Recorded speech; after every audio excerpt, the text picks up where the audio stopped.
মানবতা বিরোধী ও বঙ্গবন্ধুর হত্যাকারীদের মৃত্যুদণ্ড কার্যকর করা সহ ৬০ জনকে ফাঁসির দড়িতে ঝুলানো আলোচিত জল্লাদ শাহজাহান ভূঁইয়া মারা গেছেন। ২৪ জুন ভোর রাত ৩টার দিকে হঠাৎ করেই বুকে ব্যথা অনুভব করলে তাকে রাজধানীর শহীদ সোহরাওয়ার্দী মেডিকেল কলেজ হাসপাতালে নেওয়া হয়। সেখানে চিকিৎসাধীন অবস্থায় ভোর ৫টার দিকে তার মৃত্যু হয়। জল্লাদ শাহজাহানের বোন ফিরোজা বেগম মৃত্যুর বিষয়টি নিশ্চিত করেছেন।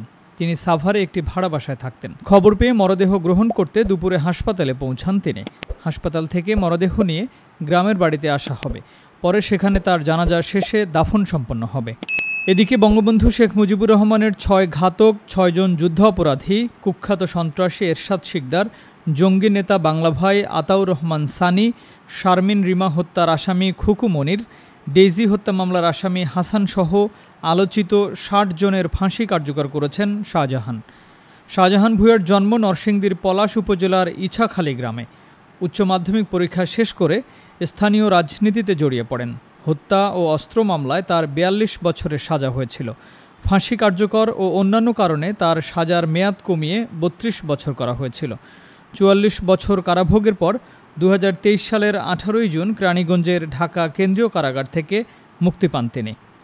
Timeline desk, Dhaka.